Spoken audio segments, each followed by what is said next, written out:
एक चुटकी जहर रोजाना। आखिर क्यों प्रिया अपनी सास से इतनी नफरत करने लगी थी। प्रिया नामक एक युवती का विवाह हुआ और वो अपने पति और सास के साथ अपने ससुराल में रहने लगी। कुछ ही दिनों बाद प्रिया को आभास होने लगा कि उसकी सास के साथ पटरी नहीं बैठ रही है। सास पुरानों ख्यालों की थी और बहू नए विचारों वाली। प्रिया और उसकी सास का आए दिन झगड़ा होने लगा।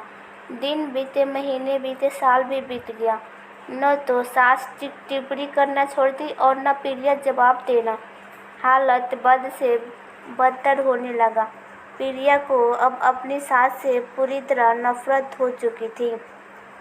प्रिया के लिए उस समय स्थिति और बुरी हो जाती जब उसे भारतीय परंपराओं के अनुसार दूसरे के सामने अपनी सास को सम्मान देना पड़ता। अब वो किसी भी तरह सास से छुटकारा पाने की सोचने लगी। एक दिन जब प्रिया को अपनी सास से झगड़ा हुआ और पति भी अपनी मां का पक्ष लेने लगा तो वो नाराज होकर मायके चली आई। प्रिया के पिता आयुर्वेदिक डॉक्टर थे। उसने रो रो कर अपनी व्यवस्था पिता को सुनाई और बोली, आप मुझे कोई जहरीला दवा दे दीजिए जो मैं जाकर उस बुढ़िया को पिला दूं, नहीं तो मैं अब ससुराल नहीं जाऊंगी।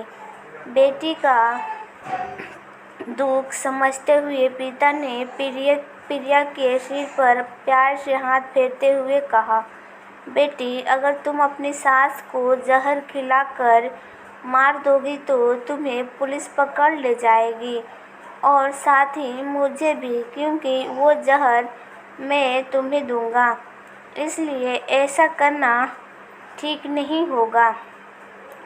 लेकिन प्रिया जिद पर अड़ गई। आपको मुझे जहर देना ही होगा। अब मैं किसी भी कीमत पर उसका मुंह देखना नहीं चाहती। फिर कुछ सोचकर पिता बोले, ठीक है, जैसी तुम्हारी मर्जी, लेकिन मैं तुम्हें जेल जाते हुए भी नहीं देख सकता, इसलिए जैसे मैं कहूँ वैसे तुम्हें करना होगा। मंजूर है तो बोलो। प्रिया ने पूछा, क्या करना होगा। पिता ने एक पुड़िया में जहर का पाउडर बांधकर प्रिया के हाथ में देते हुए कहा, तुम्हें इस पुड़िया में से सिर्फ एक चुटकी जहर रोज अपनी सास के भोजन में मिलाना है। कम मात्रा होने से वो एकदम से नहीं मरेगी, बल्कि धीरे धीरे आंतरिक रूप से कमजोर होकर 5-6 महीने में मर जाएगी।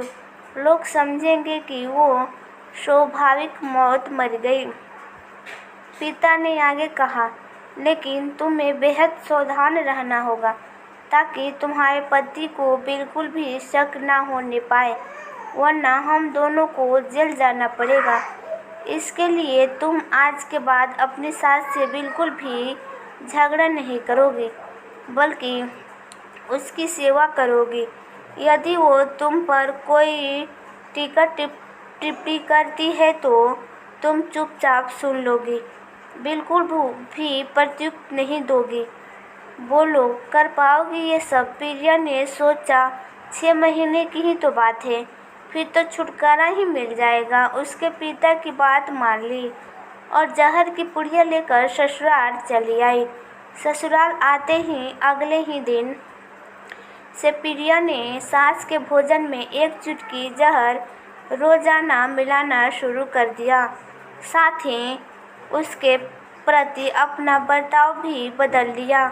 वो अब सास के किसी भी ताने का जवाब नहीं देती, बल्कि क्रोध को पीकर मुस्कुराते हुए सुन लेती। रोज उसके पैर दबाती और उसकी हर बात को ख्याल रखती। सास से पूछ कर उनकी पसंद का खाना बनाती, उनकी हर आज्ञा का पालन करती। कुछ हफ्ते बीतते बीतते सास के स्वभाव में भी परिवर्तन आना शुरू हो गया। बहू की ओर से अपने ताने का जवाब प्रयुक्त न पाकर उसके ताने अब कम हो चले थे। बल्कि वो कभी कभी बहू को सेवा के बदले आशीष भी देने लगी थी। धीरे धीरे 4 महीने बीत गए। प्रिया नियमित रूप से सास को रोज एक चुटकी जहर देती आ रही थी, किंतु उस घर का माहौल अब एकदम से बदल चुका था। सास बहू का झगड़ा पुरानी बात हो चुकी थी। पहले जो सास प्रिया को गालियां देते नहीं थकती थी, अब वही आस पड़ोस वाले के आगे प्रिया के तारीफ के पुल बांधने लगी थी। प्रिया के साथ बिठाकर खाना खिलाती और सोने से पहले भी जब तक प्रिया से 4 प्यारी भरी बात ना कर ले, उसे नींद नहीं आती। लेकिन 6ठा महीना आते आते प्रिया को लगने लगा कि उसकी सास उसे बिल्कुल अपनी बेटी की तरह मानने लगी है। उसे भी अपनी सास में माँ की छवि नजर आने लगी थी। जब वो सोचती कि उसके दिए जहर से उसकी सास कुछ ही दिनों में मर जाएगी, तो वो परेशान हो जाती थी। इसी उपाव में एक दिन वो अपने पिता के घर दोबारा जा पहुंची और बोली, पिताजी, मुझे उस जहर के असर को ख़त्म करने की दवा दीजिए, क्योंकि अब मैं अपनी सास को मारना नहीं चाहती। वो बहुत अच्छी है और अब मैं उन्हें अपनी माँ की तरह चाहने लगी हूँ। पिता ठठाक हंस पड़े और बोले, जहर? कैसा जहर? मैंने तो तुम्हें जहर का नाम पर हाजमे का चूरन दिया था।